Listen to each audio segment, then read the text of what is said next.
Hello and welcome to That's So Craven, your one-stop shop for all things Fulham. This is Dave, and this is the return of the After Dark show ahead of the new Fulham season starting away at Brighton on Saturday.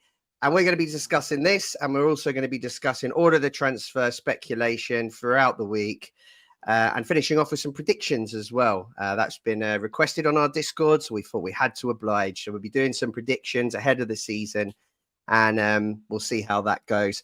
I'd just like to welcome everyone who's joining us live on X, on Instagram, on Facebook. If you're a Karen, then welcome to all of you guys. And please feel free.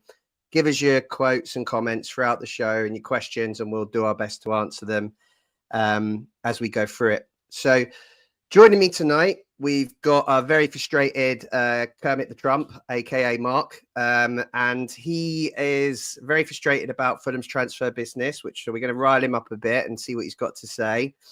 So, Mark, can you give us say hello first of all to all the viewers and the listeners, and also give us a bit of an idea about how you're feeling ahead of the new season? Hello. Yeah, we can get into that a little bit later, but you are absolutely correct that my blood is up. I've pre-prepared for this podcast with a couple of pints, so we're going to get an even less filtered version than we're used to. But still happy to be here. Happy to talk about all things Fulham. The season's starting, so I mean that must hopefully put some semblance of pressure on the board to get Marco at least some of the players he wants. We'll dig into that, no doubt.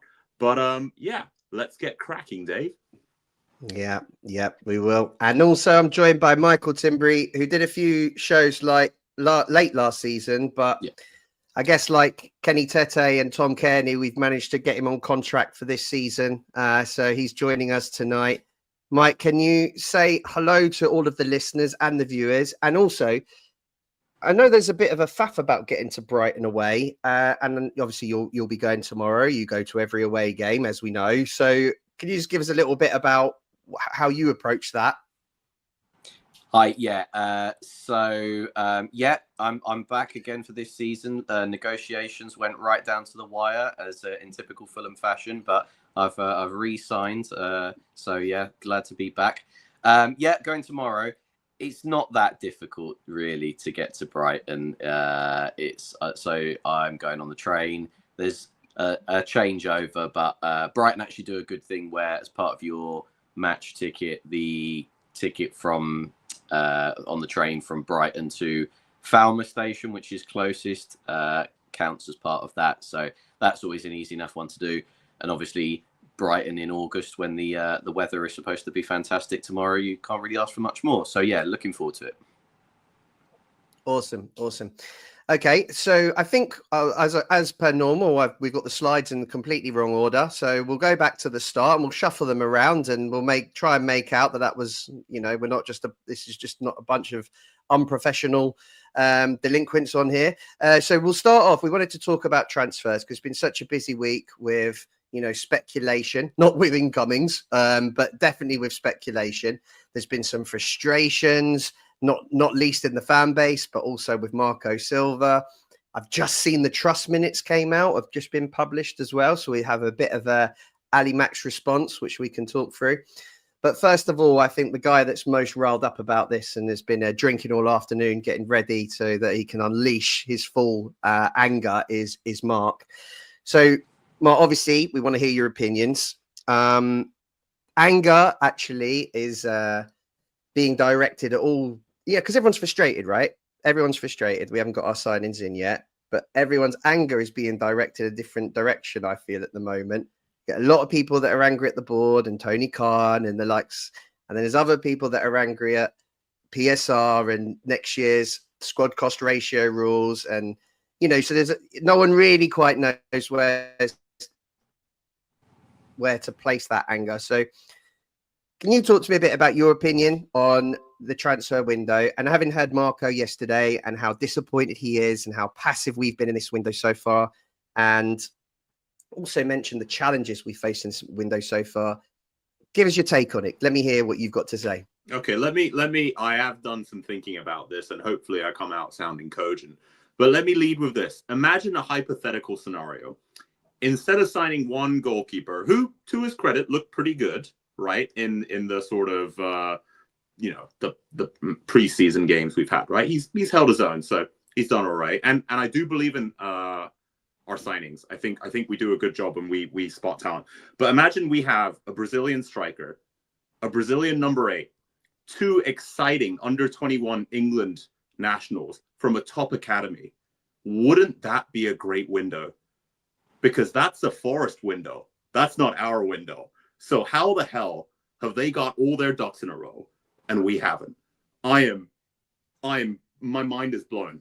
And like I said, I think we do scout well. We find the right people we want to find, but we leave it too late and it's not a guarantee. That's what bothers me. If you could say to me, Mark, shut up, we're going to get 4 players on deadline day. They're going to be incredible. The worst they're going to perform in a season is 7 out of 10. We will get the 8, we'll get the 2 wingers, we'll get the striker, and we got the backup goalkeeper. You'll get your 5 players, shut up, it's going to be fine. I would take that, but it's not a guarantee. We saw that it wasn't a guarantee in January when we didn't get Chuku, when we didn't get the right back that we needed. So Castagna had to play through pain. That's what annoys me. Now, the news that we have heard, Kevin from Shakhtar, who they are holding out for a pretty penny for, and I want to get you guys' opinion on this as well. That's once again proof that when we go for a player, we go for quality. That's not always the case. I'm not saying it's always the case. We get the odd Carlos Vinicius, we get the odd William III. But in general, when we go for Berger, when we go for Bassi, other names as well, even ESR, I think is going to come good. We find the gems. We just take too long to get there. And I think as a fan base and as a manager, you get deeply frustrated because you don't have the preseason to bake them in. So I think we'll find the right players. We just won't get all of them in, and we won't get them anywhere near in as early as we need to. So that's my rant over for the incomings, and we can go about the possible outgoings later as well. Yeah, let's stick to incomings for the moment. Mark's been very vocal on the pod about his frustrations. And I know that there's a lot of people online that are saying we were too slow, and they're afraid. They've seen Marco Silva's comments yesterday saying we're too passive. The market's difficult, but he'd expected to have players in ready for now.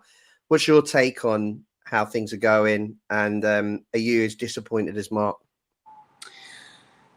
About a week ago, I was probably more calm about it than I am now. I think generally it's been a difficult window for non-elite clubs. Like you look at Palace, they've had the same sort of, complaints.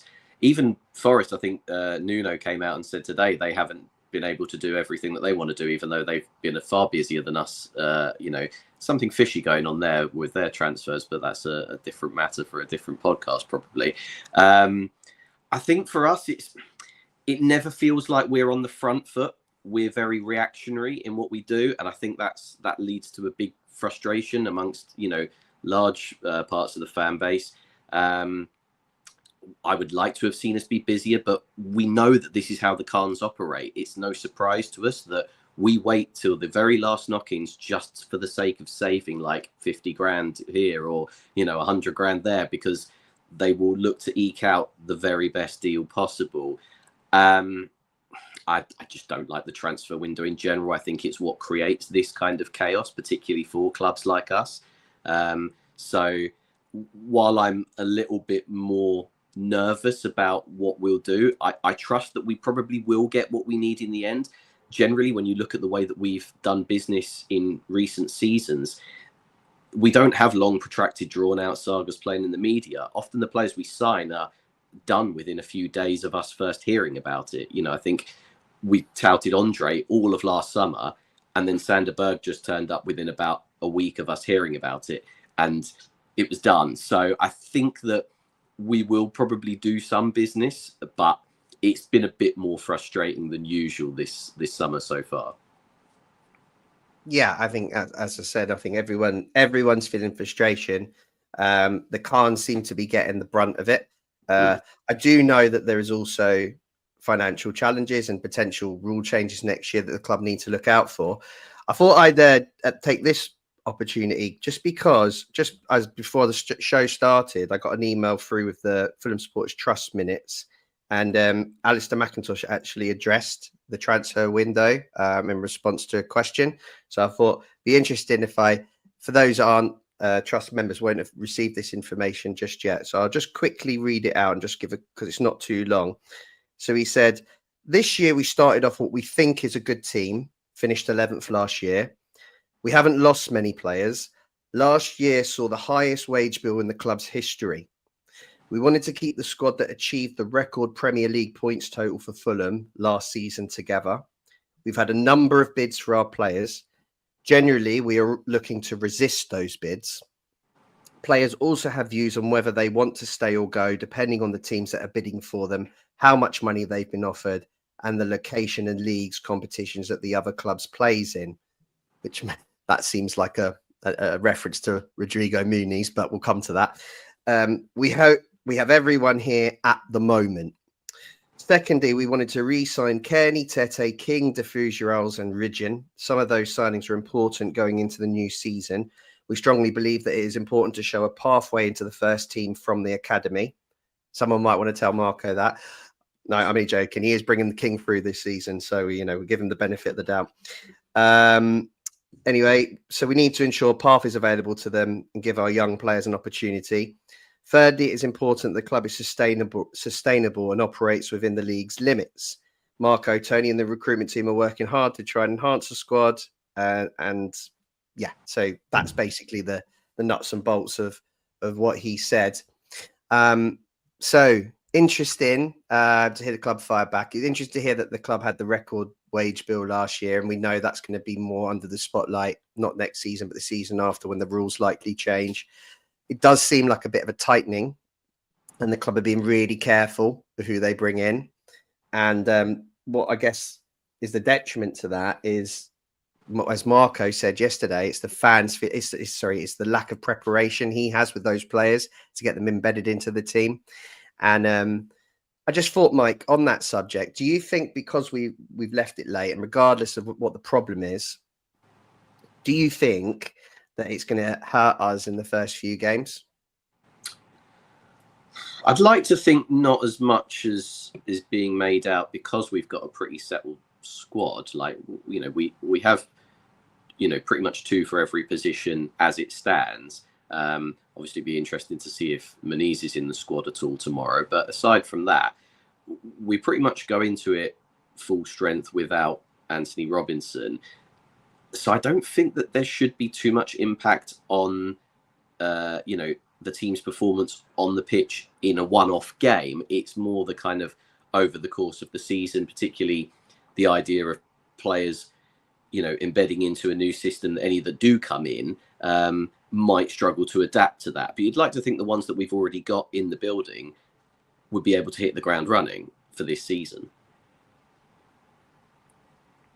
Yeah, that's true. Mark, how does that message from Alistair McIntosh hit you? And how do you think we're underprepared, or do you think we'll be able to get through the next few games and, compete for points, despite the fact the business is going to be late?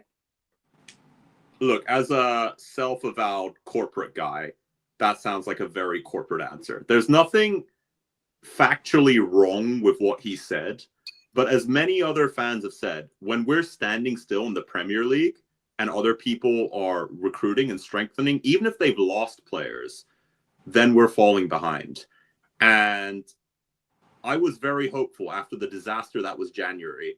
And we were told in April, the club is making plans. We're making big plans. And I get that it's a hugely inflated window. But it's really annoying to think that we didn't need to get everyone in, right? We can make our deadline day signings. That's fine. But just a backup goalkeeper, that's it. We couldn't get an 8. We couldn't get an exciting wing. No one. So the other 19 clubs are idiots because they've blown their money early. And Fulham are the smart guys because we've waited until, that can't be right. You can't tell me there was no value, period, in the window. And if we do have to overpay a little, then I think we should. I don't know. It's just frustrating because it's the same old story. If we come good, I'll happily eat my words in November if we're in the top 6 and we've managed to recruit fantastically. But I think it's a shame because with this, we might lose Marco. And I think Marco has been the best thing to happen to the club in at least the last decade. he's ambitious. I think a lot of the fan base are ambitious. I think the Khans are cautious, but also ambitious. They want to win without, paying to play, which is frustrating. And sometimes you need to take that risk. So, yeah, your original question is, do we have enough? We do. We do have enough. I mean, screw it. We probably have enough to get to January as well. But it's going to be a thin squad. People could get injured. There's going to be AFCON. Why don't we be proactive like we're doing with Kevin? And maybe we are doing more behind the scenes. Then it becomes a communication issue. We are doing a lot. We're just not giving that impression to our fans. And I think the fans would really appreciate, this is how, I wouldn't say desperate, but this is how emotional a lot of us have become about the situation, that even the rumor of a bid for Kevin that's come out to be true has got us really excited. And I think more of that will placate the fan base than just radio silence and hoping that we don't have another January. Mm-hmm. So, Mike, obviously Marco's expressed disappointment at how slow the transfers are. And we all get that. We all want the transfers done early so we can get the squad ready and be our very best from day one. We've seen the flip side from Alistair McIntosh, who's talking more about the restraints that the club is under. I guess one of the things that I've seen mentioned in the comments, but I've just lost it. I was going to highlight it. Just around Marco Silva. And I wonder if the fact that he hasn't signed a new contract and his deal does expire at the end of the year, does that create an extra level of complexity in trying to, bring players in for the long term? And do you think the club may start to look at, whereas Marco's always been an advocate for the tried and trusted Premier League experienced players, the club may look at, that they need to increase the turnover, in the years ahead. And therefore, do they need to start bringing in a younger player like a Kevin, who we might be able to flip for higher value to help us kind of grow, once these new rules are in place? Yeah, that kind of feels like maybe that's the route that the club are looking to go down, which is maybe slightly at odds with what Silva wants. But it's a tricky one, because if Silva hasn't committed his future, then the club aren't as likely to back him as they would be if he's signs a new 3-year deal. But it's kind of what comes first. Silva's asking for the signings that he wants, but then isn't necessarily signed up himself. So it's a tricky one. Obviously, from a personal perspective, I'd be gutted if we lose Silva, but it kind of feels like that's on the cards at the end of the coming season, just because in my lifetime he's the longest serving manager now. We don't tend to have managers for that long a period, and he's been excellent for us, but maybe he feels that he's kind of done as much as he could beyond, besides winning a trophy. And there may just be a bit of restlessness from him, which is then in turn leading to, the club being a bit hesitant in terms of going after the particular profile of player that he wants, and looking at somebody like a Kevin who, he seems like a bit of an unknown quantity to the majority of us, because, we don't regularly watch the Ukrainian league, or certainly I don't. But Kevin as an example sounds like quite an exciting prospect, but an unknown quantity. Maybe that's the kind of player that we can afford to bring in now, because we have an established Premier League level squad, whereas in previous years we didn't. That first season, particularly coming up to the Premier League, we just needed to stay up, and you sign the players that are going to keep you there and establish you. Whereas maybe a little bit more now, we can be a bit risky with our signings, in the hope that these players turn into the kind of players that the likes of Bournemouth and Brighton have signed in years, where they flip them for double, triple the amount that they paid for them. So it's a bit of a tricky one in terms of to where the club and Silva are at the moment. It seems like there's a bit of a standoff there, and there's obviously tension. Let's just hope it plays out in a way that is favourable for what we as a fan base want. Yeah, it's a great point at the end there. And look, I agree with you. I think Kevin does sound exciting. He is a bit of an unknown. It is a bit of more of a risk with him not having played Premier League football. But as you say, we've got an older squad now. I think we can take a few risks. And the transfer fee's big, but you can see how inflated this market is. I mean, Brentford have just spent 42 million on that Bournemouth winger. It was a backup player. So it's a window of inflated prices, which is probably making it hard for everyone to do business. Going back to your point, Mike, about the mid-table clubs struggling. So yeah, we've talked about Kevin. I know Kevin is still strongly linked. Fabrizio Romano is reporting on it. That's clearly a big target, and I understand that there's more discussions, or they're flying over on Monday for more talks. So hopefully they can get a move on and get him in the door as soon as possible. We know Nelson's still linked, although it feels like that's a hard deal to do. And the club are being cautious with his injury record, which I think generally a lot of people understand. The centre mid issue's gone a bit quiet ever since Dewsbury Hall moved to Everton. That seems to have got really quiet. We know Douglas Luiz is on the market, but he seems near Forest. I think the club are looking at getting the winger in, getting a striker in ahead of that at the moment. So I think potentially there's an order to this, and there's a priority range to this. Mark, obviously during the week, we've heard a lot about Rodrigo Muniz. Okay. This summer, from really early this summer, he was linked to Leeds United. And I remember saying before the window, if we don't get this guy signed up to a contract, his agent is going to be really busy, because he's on £7.50 a week or whatever number he's on at the moment. And, his deal effectively expires next year. I know there's an option, but, he's got one more year in his current deal. And we knew that his agent's going to want to improve that, for his client, and he's going to shop him around to try and put pressure on the club. Leeds was the first team link, Mark. Now Atalanta have come in, and they look serious. Again, it's been another Fabrizio Romano, although it's been reported by a number of different outlets. It looks like they've made a bid. It looks like they've turned his head. But he is in the squad for tomorrow, according to Marco and pictures that have been shared online. Where are you at with this one, Mark? Are you disappointed that it looks like we might lose Rodrigo? Well, one, Dave, you're absolutely right that you said, I said, Mike said, pretty much everyone said, this guy needs a new contract. He deserves it. He's on very, very low wages. And I have no doubt that we just love to roll people to their last year and then get really surprised when they want to leave. And then that puts the club and the fan base in a horrible situation, right? He absolutely earned it at the end of last season. And I don't think, I'm gonna do something slightly distasteful here and sort of throw one of our players under the bus. Anderson, great player for us, but he clearly made a lateral move for the money, right? I don't think Muniz is a money guy. I think he just wants to be paid fairly. I don't think he would jump immediately unless he got both the money and a good opportunity, which Leeds, they'll give him more money, but I wouldn't say that's a great move. But Atlanta, that's Champions League football. We got too greedy trying to stretch out the contract, trying to save a few pennies here and there. Maybe we can get him to sign end of next year if he gives us another good season. We should have just gone in there early, given him not an absurd contract. He doesn't need to be the top earning player.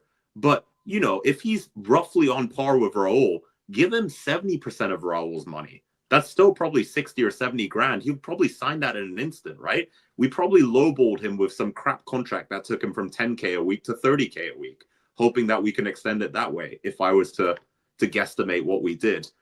Case in point, how to handle it. Munoz from Palace joined last season, 2 seasons ago. He's a pretty recent guy, but great player for them.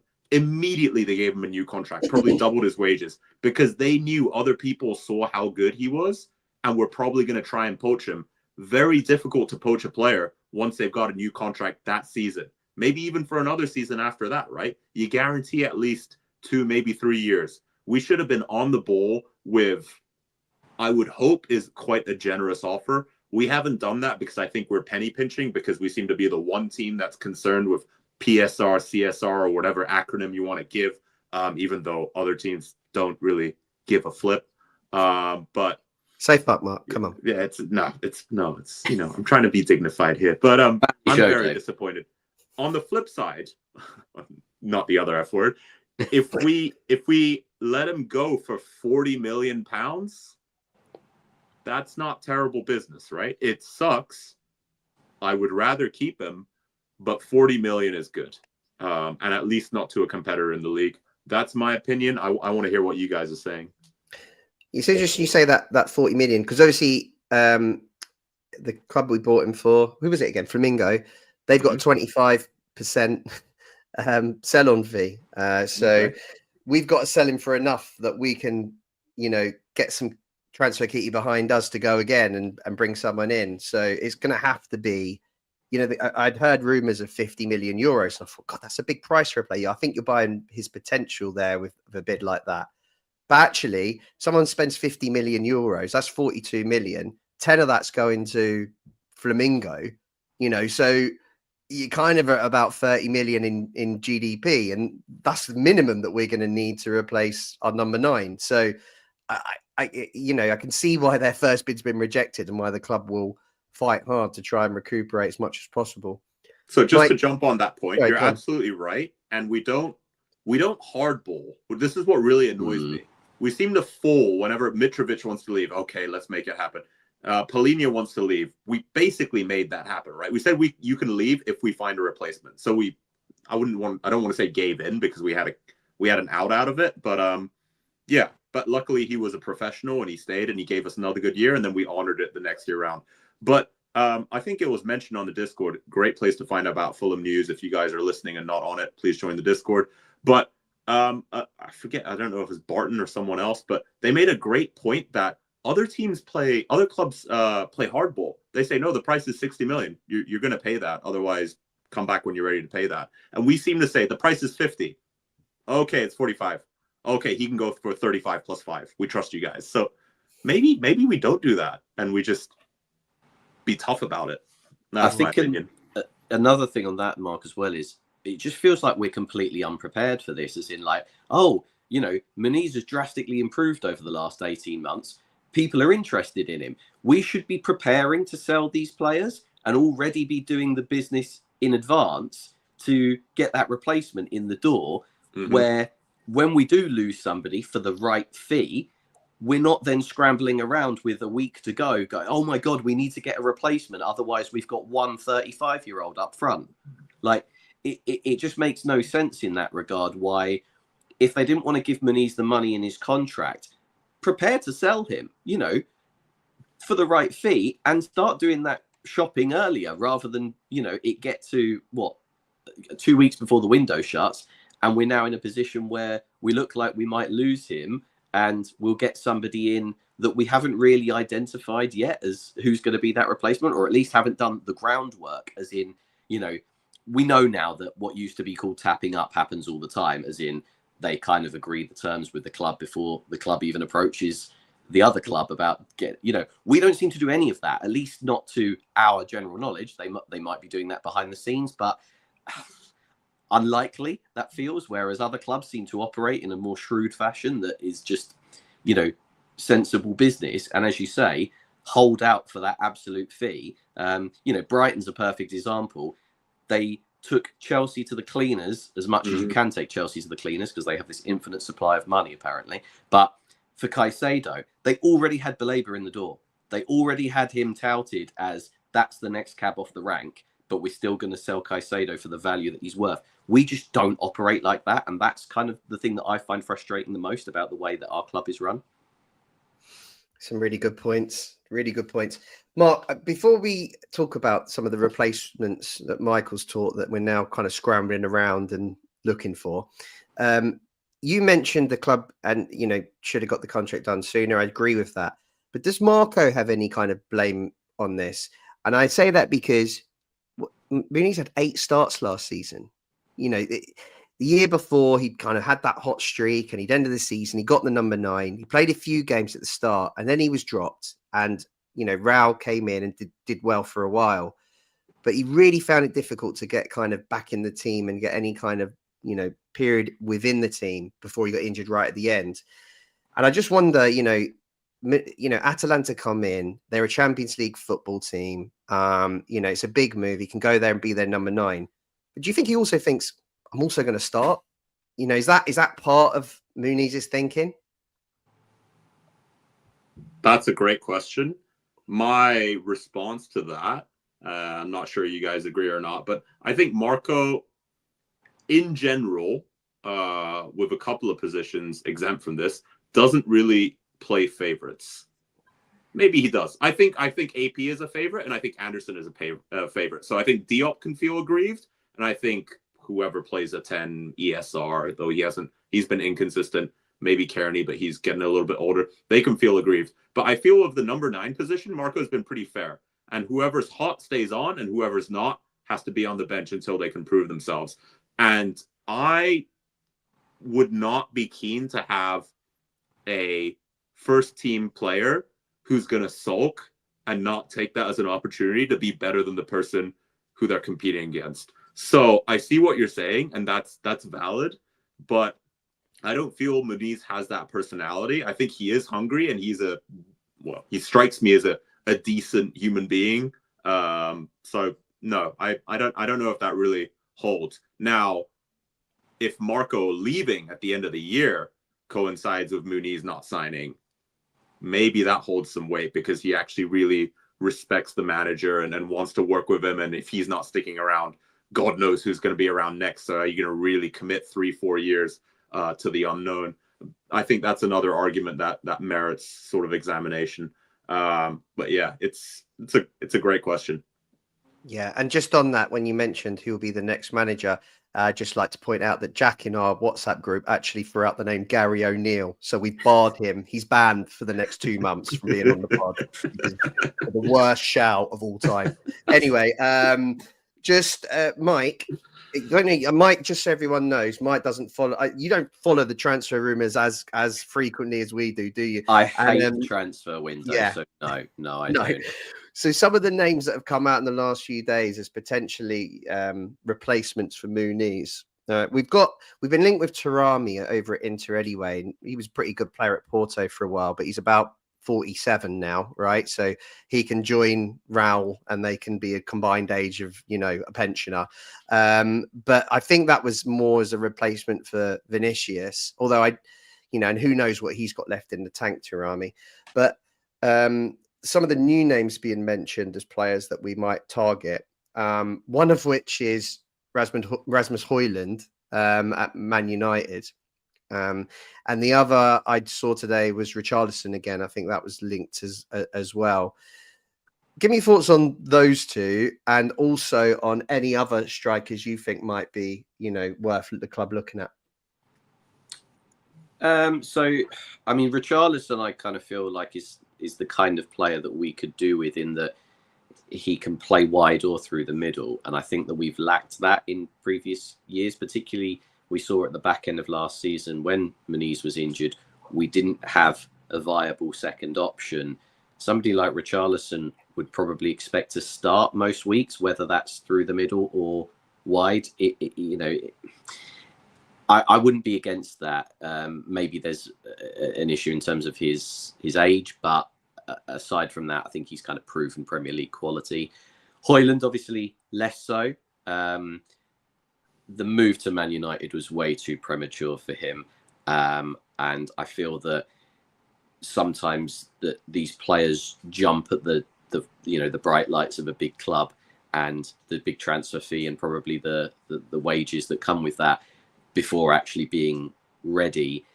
And we shouldn't necessarily be kind of throwing the baby out with the bathwater in those kind of scenarios, in that there's probably still talent there and potential there that could, under the right coach, could be refined, and maybe not under the scrutiny of, that Man United get. So a club like us might be more suitable for him. I'm just not sure he's the profile of striker that would quite suit how we play. We've tended to operate with players who are a bit more savvy and, strength-wise, back to goal, that kind of thing. And I just don't think Højlund's got that yet. That's not to say that he couldn't get that, but also, do we really have the time and the patience to kind of almost restore the guy's confidence? Because he looked shot to pieces at the end of last season. But, Man United's the kind of place that just, kills any player's soul that, had a bit of spark about them before. So I don't know. I'm always a bit skeptical of, not necessarily saying, oh, I definitely don't want him, because when he turns up in a Fulham shirt in 2 weeks, I'd like to get behind the guys that are playing for us, So this is again why I hate the transfer window. Like there was speculation about Raheem Sterling a couple of weeks, and it's not really one I'd want, but if he's wearing a Fulham shirt, I'm going to get behind the guy. So it's that kind of thing where I can't really think of anybody else off the top of my head who I'm like, we definitely need to go and get him, because there's all sorts of issues around wages and age profile. And, is anyone really going to come to us to be potentially a third choice striker? Probably not. These guys are going to come in and be, competing to start. And I think that's what we as a Premier League club that are looking to be upwardly mobile should be bringing in. We shouldn't be bringing in backup players apart from the goalkeeper.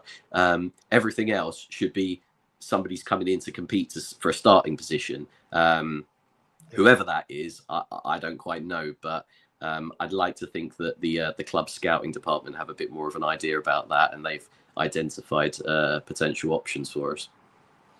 Yeah, it's a good point.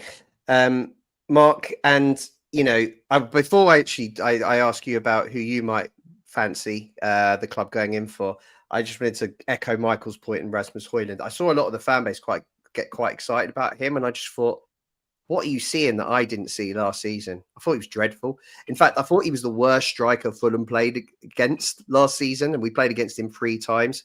He was barely noticeable. And I think the other problem I've got with him is his profile, as Michael mentioned. He's not, we had Mitro, now we've got Muniz.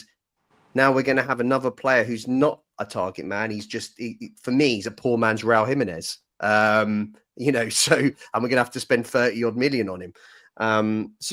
His link plays nowhere near as good as Raul's either. That's what I mean. I just don't see it. I don't see the logic in that one at all. I think it would be a terrible signing personally. I think Fulham have always been at their best for big, strong number 9 that we can hold the ball up and link play and, get on the end of things.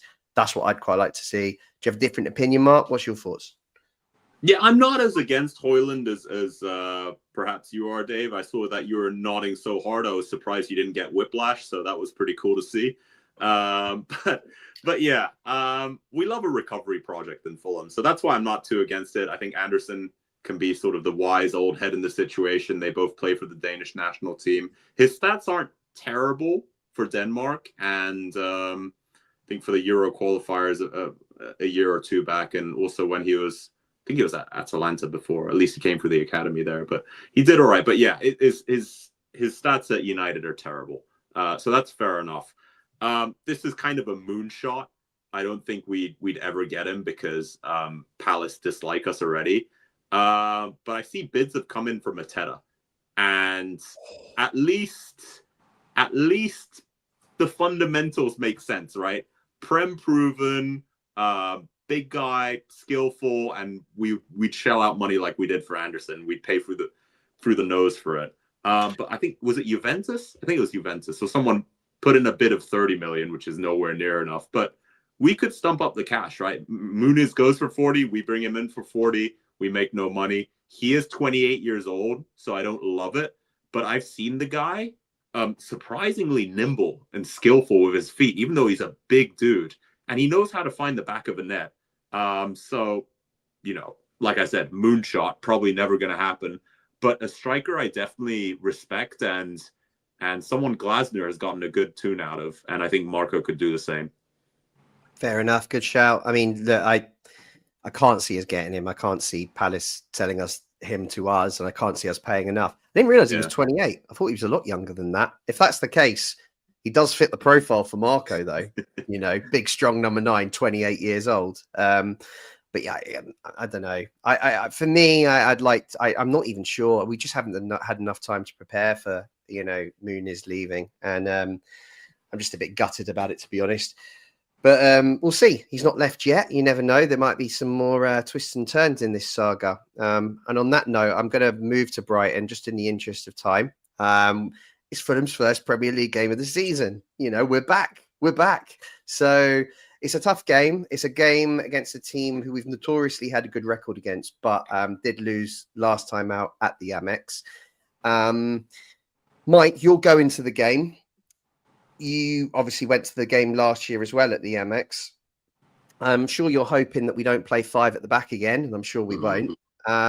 First of all, we probably should talk about the team news. And, there's question marks over whether Cess will be fit. So I think it'd be good to get your view on who might cover in that regard. And also who else you might expect to see line up on Saturday. Yeah, so on the Sessegnon point first, obviously I hope he's not injured because of the, his terrible luck with injuries that he's had, throughout his career. But at the same time, I would be worried if he's our first choice left back going into the season until Robinson's fit. I haven't been convinced by him defensively whenever he's played left back.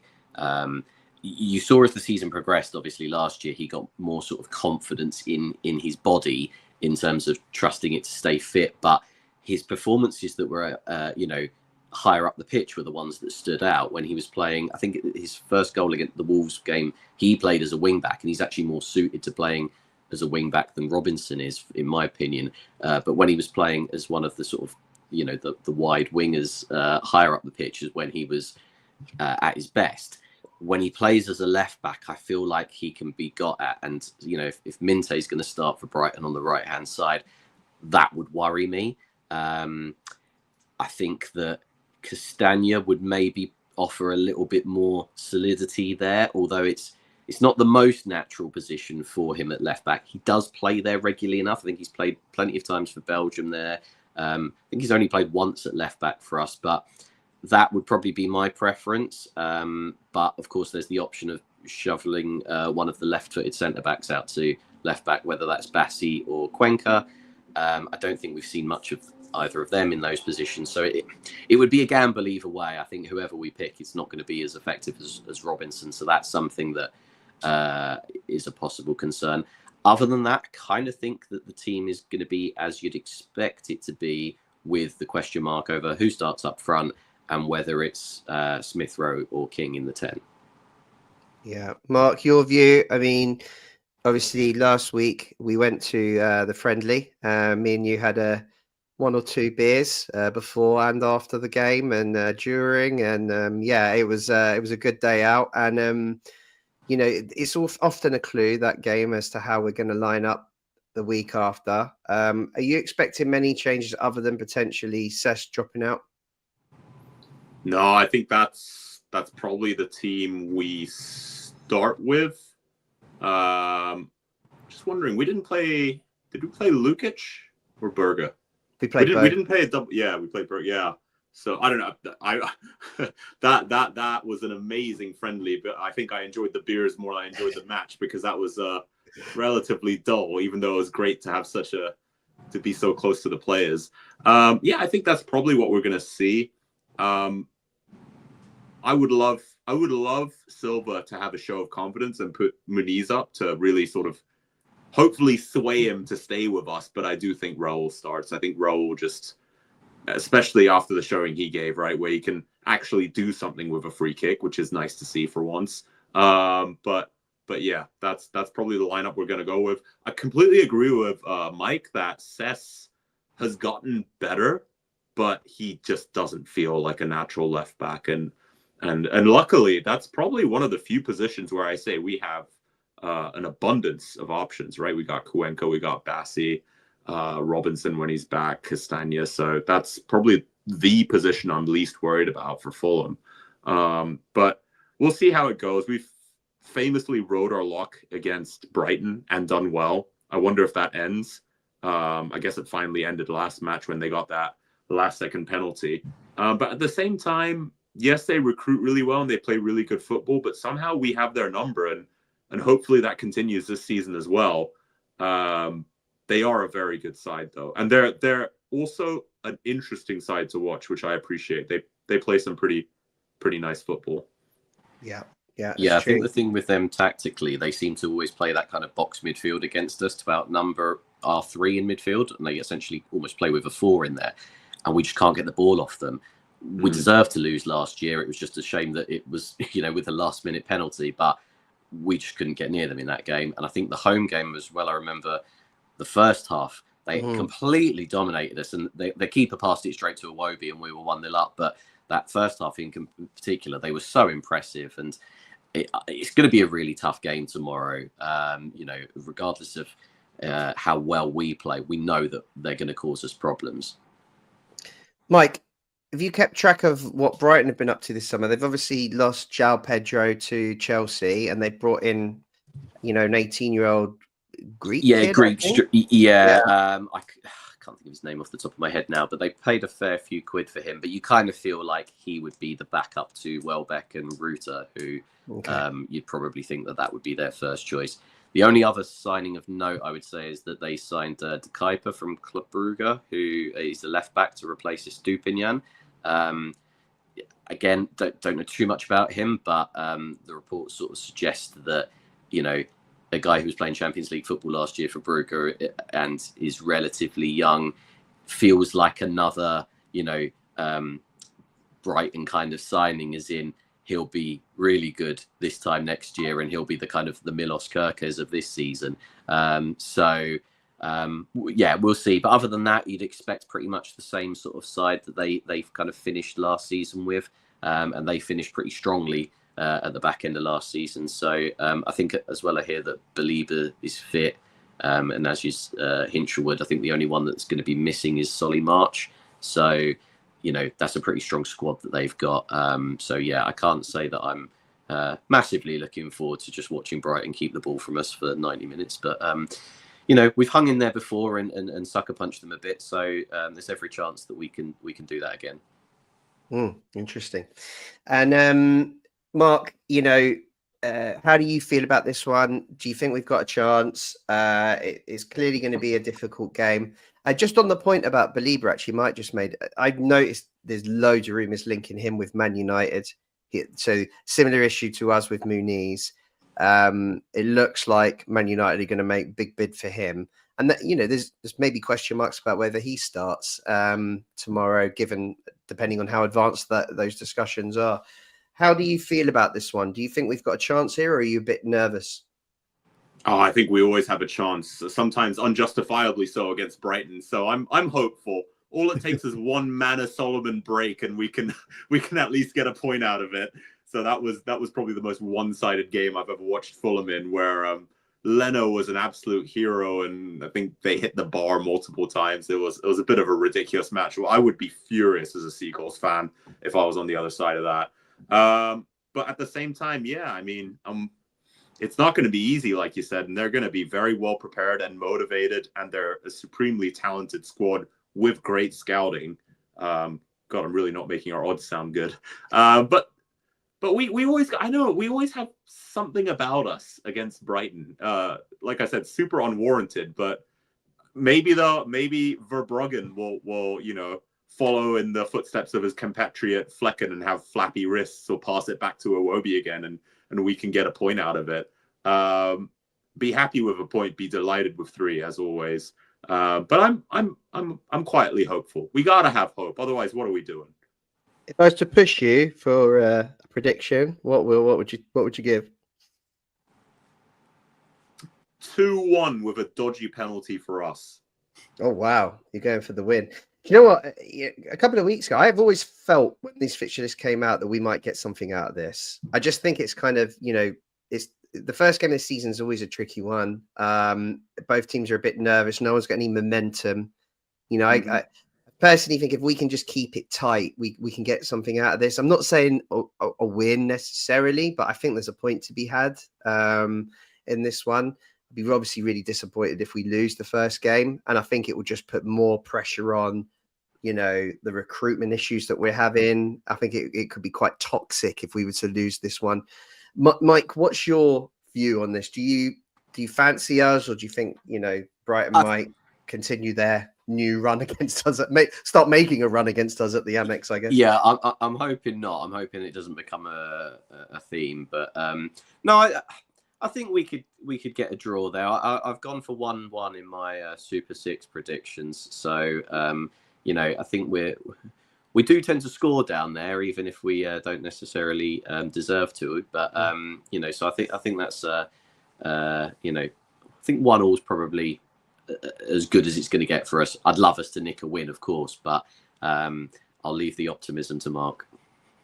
Yes, we've also got Colin Buglers. He's gone in with 1-1 as well. And Steve Reynolds is predicting a similar story to the Manuel Solomon win for the other year that you were referencing, Mark. He's gone for a 1-0 last-minute winner. My God, would I take that? Yeah, Be a great way to start. Yeah. That's the best way to win against Brighton. A completely unfair, ridiculous win. Oh, for sure. Do you know what's interesting? I think the first 3 games are really tough, right? On paper. We got this game that's away against a top half team of the Premier League.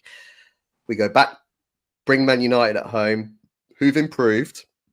They were crap last season, but they still beat us in the league. But we don't know if they've improved. They could be a shit show again. Here's hoping. But even if they are, they'll still beat us because we can't seem to beat them regardless of how terrible they are. So yeah. Yeah, that's true too. Right, we've got some predictions that have been. I'm skipping through the slides here to try and find it. That have been put forward by. It was a request in our Discord originally, and I can't remember who put it in there. Apologies, but someone requested we should do some predictions, and we didn't want to disappoint. Jack's pulled some together. Someone with better eyesight than me can maybe start this off. Mark.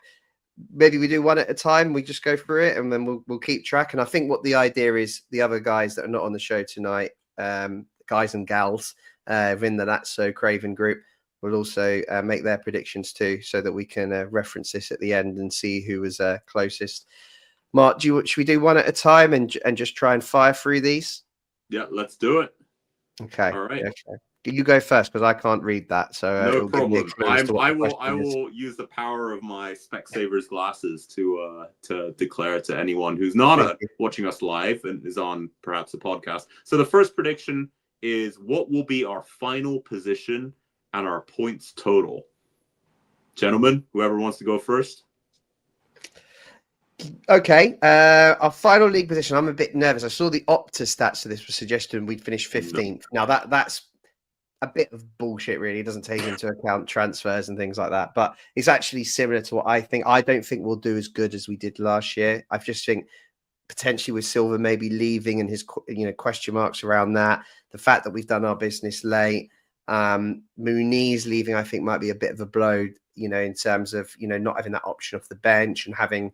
Maybe having to rush in another striker who's going to take time to settle in, which means we're probably going to have Raul up front for most of the first half of the season. All those things combined, I'm worried that we might finish closer to, 15th than the top half, which of course we're all aiming for.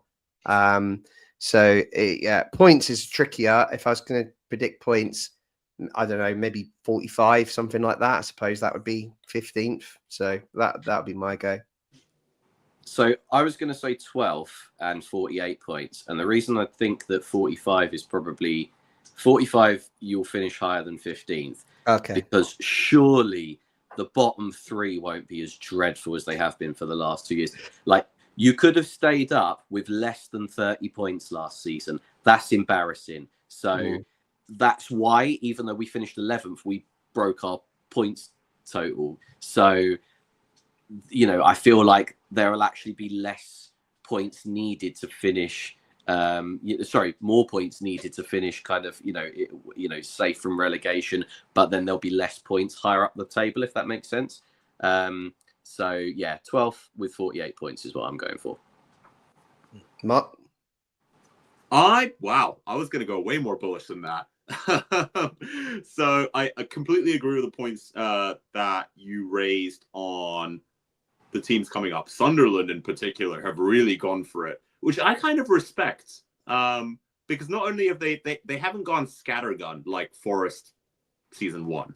They've made, from what I can tell, pretty good signings. Yes, they've paid a hell of a lot of money, but they've done pretty well. Leeds, they've done all right as well, but I think they and Burnley have less firepower. Sunderland needed the most improvement because I actually watched the sort of promotion match, and that was a pretty tough watch. But I think we'll come 10th. I want to go somewhere in the low 50s for points. I don't know, Let's go 53. Why? Because as much as I complain about our transfers, Josh King is looking good. ESR is looking fitter. Everywhere else, I don't see a noticeable weakness in the squad. Yes, Traore could be more clinical. Yes, Raul could be a little bit younger, and whatever else we want to complain about. But the squad is good. I don't look at one position and be like, we're screwed. We even have a backup goalkeeper. Okay, we got like the minimum viable. Colm called me out on my maths, which is pretty embarrassing because I'm half Asian. Oh no, I said 10th and 52. Okay, good. So yeah, 12th and 52, sure. But I think we'll do better than expected. But the frustrating thing is, once again, I think it's going to be another season of what ifs. What if we did a Forest or whoever else blew 100, got 2 or 3 amazing players, and didn't lose a couple of matches by a silly goal in the last 5 minutes, or we closed one of 3 golden opportunities. I really wish we were a bit more bold with that. So, yeah, I'm going to go with 10th and 52. Okay. All right. Good shout. Good shout. Mike, what's the next one and what's your prediction? So the next one is cup run predictions.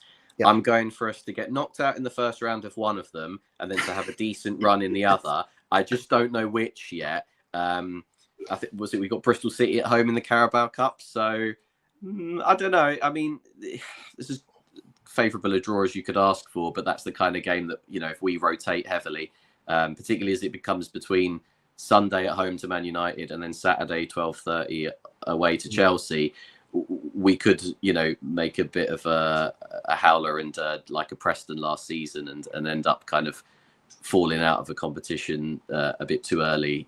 So yeah, I don't know, but I think we'll have a decent run again in one of them. Whether we get to Wembley or not, I'm not so sure. It'll probably be that kind of what if scenario, but it all depends on who you get in the draw. So yeah, that's my sort of kind of on the fence prediction with the cups. What about you guys? I don't think we're going to do as good in the cups this year. I think we've got a problem with Bristol City. I think they're they're going to do well in the Championship this year, and I think, as you said, which in between 2 important games, I think we might struggle in that one with and we don't have the depth yet, do we? We've just been talking about we haven't done our business, so I think that could be. We don't. Just with Bristol City, though, I think they're chasing promotion in the Championship, and my thought with those kind of clubs is they don't want the distraction of a cup, so they might rotate heavily as well. So that could play into our favour. But sorry, I cut you off there. Go on. No, that's okay. I'm a bit worried about that one. And then FA Cup, I don't know. Maybe we'll get. It depends who you get, as you said. We might run into Liverpool in the 5th round. Yeah, we haven't had Man City away in the 3rd round for a couple of years now. True. So we're due that, aren't we? We are. So yeah. So I'm a little bit concerned. Mark, you? I agree with Mike. I think we're gonna somehow screw it up early on in one of the cups. Scott Twine has a hell of a free kick on him, so it could be that, and we're heavily rotated and not really paying attention. And I think maybe the quarters for the other one we'll do all right, unless we get is it the Etihad away? Yeah, that's always fun. It's a lesson in humility, so we'll take that and we'll learn to be happy with 12th. So that's good. Okay, let's try and fire through these because there's quite a few. So, player of the season. Who's your prediction for player of the season, Mark? I'm a little bit torn on this, but I'll make it quick. It's either going to be Sander Berger, who gets a little bit of Steph Joe in him and learns how to foul, but also can score from outside the box. And he's going to be player of the season because he's going to give us a 7.5 to an 8 every game, other than the odd blip where he actually wins the game for us. Or I'm loving Josh King. I'm loving he plays on the edge of confidence and arrogance. He's got something to prove. He has a good season. There's going to be a 50 million bid for him. So I like it. I'm one of those two. Let's go with King. I think King's got just enough of a chip on his shoulder that he's going to have some glorious moments for us, and he's going to be able to pull them off. That's the best bit. 2 great shouts, really. You could see Sander Berger getting it on consistency, and it would be amazing to get King. I'm going to go with Kevin. And I've got no rationale for that, but that's just purely on hope that he's going to hit the ground running when we do sign him. So Mike, a player that doesn't play for us is going to be our player of the season. Okay. Absolutely. He's going to come in, he's going to score 20 goals, he's going to be unbelievable, and then we're going to sell him for, well, we're going to want 80 and we're going to sell him for 60 in the end next summer, something 55 like that. plus 5. Yeah, 55 plus 5. Mike, you? I'm going to will this into existence and say Emil Smith-Rowe. I have no real justification for that other than that I want him to come good. So most goals, I'm presuming that means top goal scorer. It's hard to look past Raul Jimenez, given that he's probably going to start the season now. So I'll go with Raul. And, you know, if he gets over 10 again, yeah, that's a pretty good result for a 34, 35-year-old, I think. Yeah, I agree with that. I think we have a good tendency to chip in with goals from all across the pitch, so we don't necessarily need a 15-plus goal scorer. So I'd go for Raul as well. That seems the sensible option. Plus, he's a penalty taker. So when we get that dodgy, soft penalty tomorrow, Raul will stick it away. No one shouted ESR, but he might be an undercover one, you know. He's someone you kind of feel like could get like 7 or 8. What did he get last season? 6, was it? 6, so yeah. That's not a bad return for somebody who apparently had a terrible season. So yeah, maybe double figures at a push, but that probably depend on how good we are. Yeah, I see someone said Harry Wilson as well. If he stays fit and you know, gets his chance to actually get on free kicks, or he seems to be the only one that shoots from outside the box in our team. So if he's encouraged to do that more, that's also a good outside bet. No, I'm going to go with Raul. Sorry, go on, Mark. I'm going to break the circle, unfortunately, and this may age like milk, but Muniz. I think Muniz is finally going to learn how to direct his header not at the goalkeeper, and it's going to be great. So I'm going for our favorite Brazilian number 9. Oh, so he's not leaving, he's staying, and he's going to. Well, I mean, that'd be amazing. Yeah, I maybe I will for that. Okay, most assists last year. I think it was. Was it Traore? I think it was Adama Traore with 7. I think it was. I think wasn't it Robinson? Didn't Robinson get 10? Of course it was. Yeah. He got 10, didn't he? Oh, sorry, Jedi. All right, Mike, go on then. Give us your top assists. I'm going Iwobi. I don't think it'll be double figures, maybe like 7, but that would be my shout. I think Iwobi's really good at sort of making that final pass into the box, which not a lot of our players are, you know, as adept at. So that could be big for us. But I am not quite factoring in the fact that he'll be missing for a month when it's AFCON. So, but I'll stick with him. I'll go with Iwobi. Marky? I like the Iwobi shot, but I always thought he was more of a selfish player. He was like 9 and 6 last season. But yeah, I can see it. He's a clever player as well. Let's go with something rogue. Traore. Probably not going to happen, but he's got a cross on him. Like 1 in 10 crosses, but the 10th one is always good. So Traore. That's a good shout. Yeah, it's a tricky one, this one, because we might sign an 8. And if we sign an 8, he could, you know, if he gets in the team, that's the kind of position that should get a lot of assists. I think I will go with, I'm going to go really a wild card one here, Josh King. I think if he starts the season and keeps his place, he might be quite pivotal on our attacks and get a few assists. So I'm going to go Josh King. Most viral moment, Mark. Wow. I didn't write these, so I can't give you any more of an introduction. I just can't stop thinking of when Tom Kenny just pulled his pants down in frustration. That was a weird moment for everyone, but it made it on social media. So I think it's going to be another TC moment, but it's going to be a sweet one. Like, he's going to give away a penalty and it's going to be saved and we're all going to be in despair. And then he's going to get like an extra time goal and like tap the badge while he's crying. And it will be a beautiful, beautiful thing. So I'm going to go with TC saving the day. Yeah, I can't quite live up to that sort of, you know, tugging on the heartstrings moment. So I'm just going to go with some sort of training ground banter with Bassi and Iwobi, you know, something like that. Yeah. Most viral moment. Wow. Okay, I will go with just for shits and giggles, new Muniz contract, and that'll That'll go viral, I'm sure. Okay, and then lastly, I can't read it, so Mark, can you introduce it and tell us controversial opinion? What's your controversial opinion? I'll start. I'll give you guys 10, 20 seconds to think about what your controversial opinion is. Mine is that if Leno has 2 bad games in a row, we bench him for 1. Because I don't think the Leno we had last season was the same as the Leno we signed. I think he's still exceptional. I think he's still, if you put everyone in the squad and like who's the most valuable, he's probably in the top 3. But the number of goals we let in from outside the box is not acceptable. I mean, it's like a statistical anomaly. And he needs to know that his position is not under threat, but he needs to know that there's someone serious behind him because, you know, love Bender, young guy, but that's not a serious contender. So I think sort of, you know, giving Leno a warning shot if he messes up might not be the worst thing in the world. Mike? Okay, so I'm going to go for a bit more an upbeat one. I'm not sure if it's controversial or not, but it's something that I'd like to happen. So there's only 2 grounds that I've not seen Fulham win away at in the current Premier League teams. Oh no, sorry, 3 because Burnley are now back in there. But put them aside anyway. We're either going to win away at Anfield or win away at the Emirates this season, or we might break the City hoodoo. So it'll be one of those 3. We'll win at one of those. Great ones. Cole Bugler's put a brilliant one in the group. He said Bassi doesn't get his place back after the AFCONs.